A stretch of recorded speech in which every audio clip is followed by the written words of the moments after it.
प्यारे प्यारे लिसनर्स आ चुके हैं आप लोग के लिए क्रिमिनल्स पोस्ट वाइफ का न्यू एपिसोड। तो चलिए शुरू करते हैं इसे। ईश्वी जो नहा कर बाहर आती है और जल्दी जल्दी तैयार होकर दोबारा से अपने काम में लग जाती है। अब ब्रिजेश और मिस्टर मेहता भी बस इसी ताक झाक में थे कि आखिर ईश्वी का अगला मूव क्या होता है। ईश्वी को दिल्ली तो जाना था, मगर वो अच्छे से समझ रही थी कि अगर वो दिल्ली गई तो यहाँ पर चीज़ें खराब हो सकती हैं।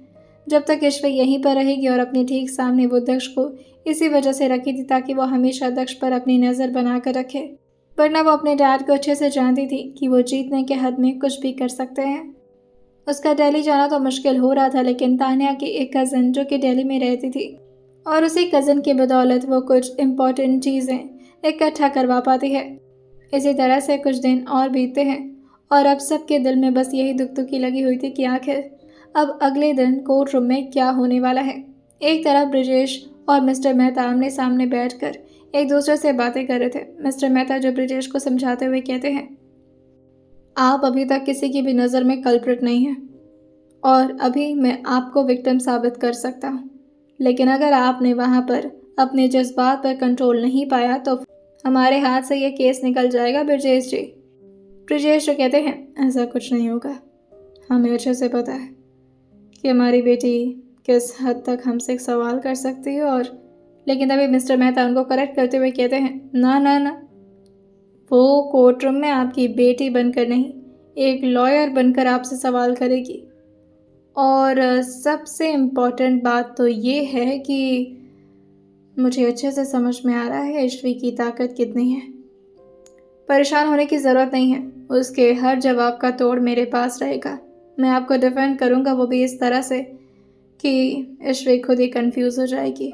बच्ची है वो, पहला केस है उसका, कितना ही शिद्दत से लड़ पाएगी। वही ब्रिजेश जो कहते हैं, जिस हिसाब से वो अपनी ताकत दिखा रही है, रात रात भर उसे नींद नहीं आती।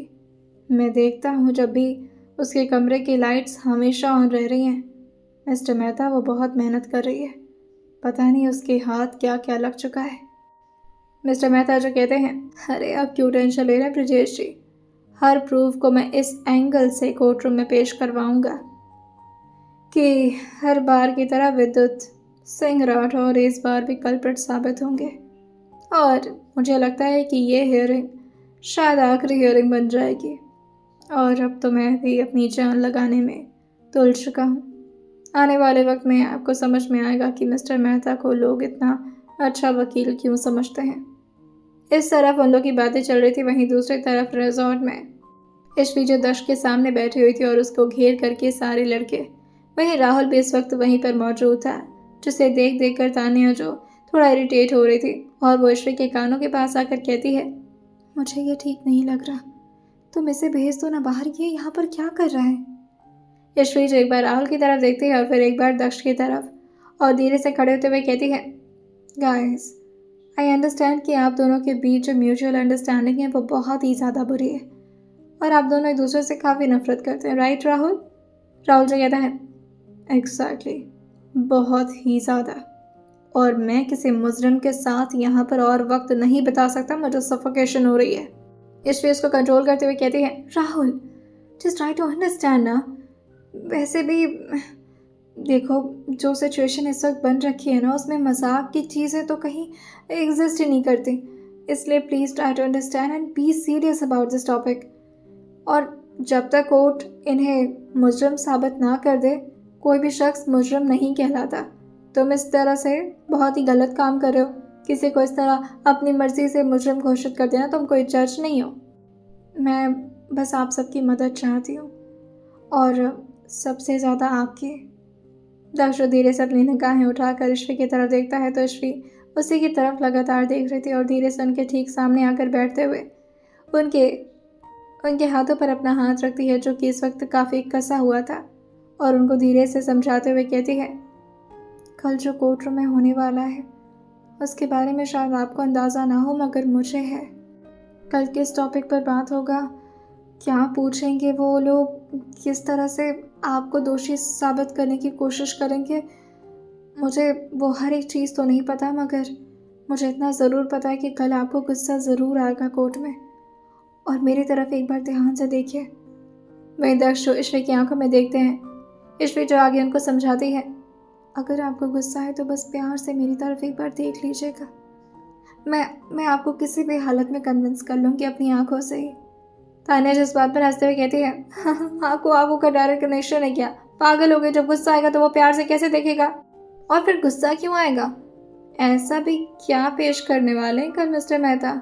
ईश्वरी जो कहती है, मिस्टर मेहता नहीं, पेश तो मैं ही करूँगी, लेकिन उसको तोड़ मरोड़ कर जिस तरह से वो कोर्ट के सामने साबित करने की कोशिश करेंगे कि ये प्रूफ भी दक्ष के अगेंस्ट है, मुझे अच्छे से समझ में आ रहा है। उनका नेक्स्ट मूव बहुत खतरनाक होगा। डिफेंड करने के चक्कर में वो अजीब अजीब से, खैर मैं इस बारे में बात नहीं करना चाहती। कल जो होगा देखा जाएगा, लेकिन आप अपने ऊपर कंट्रोल रखिएगा प्लीज़। गुस्सा मत करिएगा। आपने एक शब्द भी गलत इस्तेमाल कर दिया ना कोर्ट में तो सारा केस आपके ऊपर ही पलट कर आ जाएगा और मैं कुछ नहीं कर पाऊँगी। जब तक आपकी खामोशी मेरे साथ रहेगी, समझ लीजिए कि हमारे केस में जान रहेगी। आप वादा करिए आप ऐसा ही करेंगे, गुस्सा नहीं करेंगे कोर्ट में। दक्ष ईश्वरी की तरफ देखते हैं और बस अपना सर हाँ में हिला देते हैं, लेकिन ईश्वरी जो कहती है, मुझे अच्छे से पता है आपका गुस्सा जब आता है ना तो बवंडर आ जाता है। मुझे डर लग रहा है। आप हाँ बोलिए और अच्छे से प्रॉमिस करिए मुझसे, वो भी पिंकी प्रॉमिस। मुझे आपके इस तरह के करने पर कोई भरोसा रह नहीं गया। वैसे भी आप अपनी बात से मुकरने में काफ़ी माहिर हैं। इस बात पर दक्ष अभी तो कुछ सोच रहे थे, लेकिन ईश्वरी की तरफ वो देखते हुए कहते हैं, मैं कौन सी बात से मुकर गया हूँ? उनके चेहरे की सीरियसनेस ही देख करके ईश्वरी जो थोड़ा डरते हुए उनके कान के पास आते हुए कहती है, किसी ने मुझसे कहा था कि वो मुझे अपने साथ हमेशा रखेगा, कभी भी मुझे घर नहीं जाने देगा। और अब देखो, अब अपनी बात से मुकर गया वो शख्स। और फिर वो दूर होते हुए कहती है, याद आया कुछ? दक्ष काफ़ी सीरियस लग रहे थे, जैसे वो किसी ख्याल में डूबे हों। वो बस अपने हाथ को ईश्वरी के हाथ से हटाते हुए कहते हैं, नहीं करूँगा गुस्सा, I will try my best. Ishwari जो कहती है, ट्राई? आई विल ट्राई का क्या मतलब होता है? 100% गारंटी दीजिए मुझे, वरना मैं तो मतलब जाऊंगी, आप भी साथ में जाएंगे। मैं कहीं जाऊंगी नहीं, मतलब जेल तो नहीं होगी मुझे, पर मेरे मम्मी पापा की नज़र में तो मैं गिर जाऊंगी ना। और ये केस अब मेरे लिए पर्सनल हो चुका है। तभी बंटी जो अंदर आते हुए कहता है, ये लो तुम्हारा चाट। रुद्र जो उस पर गुस्सा करते हुए कहता है, पागल हो गए तो रिश्वत भी खाने की पड़ी। लेकिन तभी बंटी जो कहता है, कम ऑन यार, मैं मेहनत कर रहा हूँ तुम लोग के चक्कर में, तुम्हें पता है कि चार्ट मिल नहीं रहा था, वो भी वाइट चार्ट पेपर। वैसे इसका करना क्या है तुम्हें?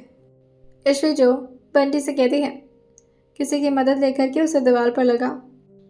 दुश्मन की कमज़ोरी और उसकी ताकत भापना ज़रूरी होता है, और इंसान को जब अपनी कमज़ोरी का अंदाज़ा लग जाता है ना, तो दुश्मन की तरफ से चाहे जो भी वार आए, हम बचने के लिए काफ़ी होते हैं। और फिर वो सामने चार्ट पेपर के आती है और उसे 2 भाग में मार्कर से अलग कर देती है और सबको दिखाते हुए कहती है, एक तरफ है मिस्टर मेहता, वो वकील जिसने अपनी लाइफ में बहुत सारे ऐसे केसेस हैंडल किए होंगे, और उसके साथ ही उन्होंने काफ़ी स्टडी की है क्रिमिनल्स के और उसके साथ ही विक्टिम्स के साइकी को, वो अच्छी तरह से वाकिफ़ है। और दूसरी तरफ एक मैं, वही तान्या जो कहती है, 1 नंबर के उल्लू की पट्टी, पहली बार केस लड़ने जा रही हो, कोई एक्सपीरियंस नहीं है, ना तो कोई नॉलेज है, क्लासेस भी तुमने बंक करके अपने पास कर ली, वो भी पता नहीं कैसे। और अभी वो आगे कुछ बोलती है, लेकिन तभी ईश्वरी जो उसको पीछे मुड़कर घूरते हुए कहती है, बस कर जाओ बहन, मेरी इतनी तारीफ मुझसे एडजस्ट नहीं हो पा रही है। मेरी दोस्त हो या फिर बेइज्जती कर रही हो सबके सामने। और फिर वो पूरी एटीट्यूड में पीछे मुड़ करके मिस्टर मेहता और श्री माथुर को अलग अलग जगह पर लिख चुकी थी और पहला पॉइंट बनाते हुए कहती है, जहाँ तक बात रही मेरे दोस्त की जिसने अभी अभी कहा कि एक्सपीरियंस, तो एक्सपीरियंस के मामले में मिस्टर मेहता मुझसे बहुत आगे हैं और मैं 0 बटा नल। ओके, सेकेंड पॉइंट पे आते हैं। मिस्टर मेहता के पास और क्या है, नॉलेज। उनके पास मुझसे ज़्यादा नॉलेज है ऑब्वियसली, तो नॉलेज भी अगर हम लिख दें तो मेरा तो इसमें भी नल ही है। ओके कोई बात नहीं, मैं तीसरे पॉइंट पर आती हूँ। और वहीं वो तीसरा पॉइंट लिखती है, रीज़न। तान्या, बंटी, रुद्र, अयान और बाकी के जितने भी लोग वहाँ मौजूद थे, इसको देखकर वो काफ़ी कंफ्यूज हो रहे थे। दक्ष का चेहरा जो अभी भी बिल्कुल स्ट्रिक्ट बना हुआ था, ईश्वी जो पीछे मुड़कर दर्श की तरफ ध्यान से देखते हुए कहती है, उनका जो ये केस लड़ने का रीज़न है वो सिर्फ पैसा है और उसके साथ ही मेरे डैड के सामने अपनी इज्जत बना कर रखना। अपने नज़रिए से देखो मैं तो मिस्टर मेहता के पास सिर्फ यही 2 रीज़न है, पहला पैसा और दूसरा शोहरत। और अगर बात करें श्री माथुर की तो रीज़न में अगर मेरे देखा जाए तो मैं ये केस क्यों लड़ रही हूँ। सारे लोग इस बात पर शांत पड़ गए थे और सबके सब दक्ष की तरफ ही देख रहे थे। दक्ष चेयर पे आराम से लीन होकर बैठे हुए सबकी नज़र को अपने ऊपर इस तरह महसूस करते हुए पूछते हैं, क्या है? ईश्वी अपना हाथ फोल्ड करते हुए कहती है, बताइए मिस्टर दक्ष, मैं ये केस क्यों लड़ रही हूँ। तान्या तो इस बात पर समझते हुए अपने गले को धीरे धीरे क्लियर करते हुए कहती है, देखा जाए तो हमें कैसे पता होगा ईश्वी। रुद्र जो ठीक दक्ष के पीछे आकर के उसके शोल्डर को दबाते हुए कहता है, बताओ बताओ क्यों लड़ रही हैं भाभी जी हमारा केस, तुम्हारा केस। अयान जो कहता है, इस बात का जवाब तो दक्ष भाई देंगे, बताइए दक्ष भाई, भाभी क्यों लड़ रहे हैं केस। ईश्वी भी एक एक स्टेप अपने हील के टक टक की आवाज़ से आगे बढ़ते हुए दक्ष के सामने आकर हल्का सा लीन होते हुए कहती है, बताइए मिस्टर दक्ष राठौर, मैं ये केस क्यों लड़ रही हूँ। दक्ष इतनी सारी बकवास सुनने के बाद और ज़्यादा अपने आप को कंट्रोल नहीं कर पाते और काफ़ी गुस्से में और झटके से खड़े होते हैं, जिससे ईश्वी और दक्ष का सिर हल्का सा टकरा गया था। ईश्वी हल्का सा पीछे होती ही, लेकिन तभी दक्ष उसके बालों को पीछे से पकड़कर उसके चेहरे को अपने करीब लाकर दोबारा से अपने फोरहेड को धीरे से उसके फोरहेड से लड़ाते हुए कहते हैं, मुझे नहीं पता, शायद पैसों के लिए। ईश्वी इस बात पर थोड़ा सा तो मुस्कुराई थी, लेकिन फिर अपने सर पर वो अपना हाथ रब करते हुए कहती है, वो सब तो ठीक है, लेकिन मेरा सर क्यों लड़ा रहे थे। दक्ष कहते हैं, माँ कहती थी अगर सर एक बार लड़े तो कुत्ता काट लेता है। इस बात पर ईश्वी जी कहती है, ये तो आंटी जी कहती थी, मेरी फेवरेट आंटी थी वो, अभी उनसे बात नहीं होती। लेकिन तभी तान्या उसको बीच में इंटरप्ट करते हुए कहती है, वेट वेट वेट, हम कहाँ पहुँच गए, आंटी कुत्ता ये क्या बोल रही हो, अभी तो तुम पॉइंट से लिख रही थी ना। ईश्वी जो कहती है, ओ या मैं भी कितनी डिस्ट्रैक्ट हो जाती हूँ, राइट। तो मेरे पास अगर देखा जाए तो मेरा क्या मोटो है इस केस को लड़ने का। वो भी शांत हुई थी कि तभी सारे लोग एक साथ चिल्लाते हुए कहते हैं, मोहब्बत हो गई है तुम्हें। जैसे उसने ये बोला था, उसके और दक्ष के बीच एक ऑकवर्ड मूवमेंट बन जाता है। वो अपने चेहरे को धीरे से नीचे झुकाकर पीछे मुड़ते हुए कहती है, नहीं ऐसी कोई बात नहीं है, मेरी तरफ से तो मतलब कुछ ऐसा है कि मुझे सच्चाई के लिए केस लड़ना है, मैं सच जानना चाहती हूँ। और वैसे भी इस केस का जो लेना देना है वो डायरेक्टली मेरे घर वालों से, मेरी अपनी फैमिली से है, तो मैं किसी भी हालत में कोई रिस्क नहीं लेना चाहती। मैं एक ऐसे पेरेंट्स को अपना आइडियल नहीं मानना चाहती जो उसने अपनी ज़िंदगी में इतना कुछ बुरा किया हो, और मैं अपने पापा का सच जानना चाहती हूँ, सिर्फ ये मोटो है मेरा। वही सारे लोग इस बात पर खांसने लगे थे और हंसने लगे थे। वही बंटी जो कहता है, झूठ बोले कौवा काटे। ईश्वी जो सबको शांत करते हुए कहती है, गाइस कम ऑन यार, प्लीज बी सीरियस, कल केस है हमारा, हियरिंग है हमारी, कोर्ट रूम में पहुंचना है, उसकी तैयारी तो करनी पड़ेगी ना। और ये पॉइंट्स देख लिया, एक्सपीरियंस, नॉलेज और थर्ड आता है मोटो। इन तीनों को देखने के बाद मुझे लगता है कि मिस्टर मेहता का पल्ला भारी है। तान्या जो अपना सरनाम हिलाते हुए कहती है, तुम्हारा मोटो इतना स्ट्रॉन्ग है ना ईश्वी कि तुम्हारे माइंडसेट में सिर्फ जीत है। मिस्टर मेहता अगर इस केस को हारेंगे तो उन्हें सिर्फ पैसों का लॉस होगा और थोड़ी बहुत उनकी शोहरत चली जाएगी, लेकिन तुम्हारे लिए तो तुम्हारी ज़िंदगी चली जाएगी ना, तुम्हारा सब कुछ छिन जाएगा अगर ये केस तुम हार गई तो। और इसी वजह से तुम्हारा पल्ला भारी है। केस पैसों को बचाने के लिए नहीं, किसी अपने को बचाने के लिए लड़ रही हो, जिसके बिना तुम्हारी ज़िंदगी बहुत मुश्किल है। कुछ ऐसा ही है ना मैडम। ईश्वी जो अपने सर को नाम हिलाते हुए कहती है, नहीं ऐसा कुछ नहीं है। ओके, मैं अपने घर जा रही हूँ, और बंटी और रुद्र और अयान, तुम तीनों इनके साथ रहो और प्लीज़ इनके दिमाग को ना काम करने की कोशिश करना। और हाँ, जो भी मैंने तुम लोग को समझाया था ना, वो लगातार शूट करते रहना इनके ऊपर। राहुल जो कहता है, shoot? What do mean by shoot? इसके ऊपर शूट करना है तो फिर मुझे दो ना गन, मैं करता हूँ इसके ऊपर शूट। ईश्वरी जी राहुल से कहती हैं, इसको किसने बुला दिया यार। तान्या जी कहती हैं, राहुल इस काम को लेकर सबसे ज़्यादा बेस्ट होगा, क्योंकि राहुल से तो दक्ष की बिल्कुल नहीं पड़ती है, और अगर राहुल ने शुरू किया ना तुम्हारी इस ट्रिक को इस्तेमाल करना तो। ईश्वरी जी कहती है, नो नो नो वे, अब दोनों की लड़ाई हो गई तो फिर कोई मर मुरा जाएगा, दिक्कत हो जाएगी। राहुल को इतने डेंजर में नहीं डाल सकती मैं। वहीं बंटी जी कहता है, और हमें इतनी बड़ी डेंजर में डाल रही, जो स्क्रिप्ट तुमने दिया था that is so dangerous for us. हम इनके सामने इस तरह के क्वेश्चंस किए ना तो ये हमारे दांत तोड़ देंगे। महेश्वरी जी कहती है, इसी चीज़ का तो प्रैक्टिस करना है इन्हें, क्योंकि कल अगर ये अपने गुस्से पर कंट्रोल नहीं पाए ना तो सब कुछ खराब हो जाएगा, मेरी सारी मेहनत पानी में फिर जाएगी। Okay so that's it. मैं जाती हूँ, और जो भी होगा मुझे वीडियो क्लिप भेज देना आप लोग। ईश्वरी, रुद्र, अयान और बंटी को पेपर में लिखकर कुछ ऐसे ऐसे सवाल दी थी जिसे पूछने के बाद दक्ष को जानबूझकर के गुस्सा दिलाया जा सके, और वो सिर्फ ये देखना चाह रहे थे कि दक्ष का साइकी कितना ज़्यादा स्ट्रांग है, वो कितना ज़्यादा अपने गुस्से पर कंट्रोल पा सकते हैं। ईश्वरी जो रिजॉर्ट से बाहर आते हुए तान्या से पूछते हैं, शिवाय और विजय प्रताप सर को बुला दिया है ना? तान्या जो थोड़ा निराश होकर अपने सर हाँ मिलाते हुए कहती है, बुलाया तो था मगर वो इस केस में तुम्हारी मदद नहीं करना चाहते, पता नहीं क्यों। ईश्वरी जो कहती है, मदद थोड़ी ना चाहिए थी मुझे उनसे, बस कुछ सवाल ही तो करने थे।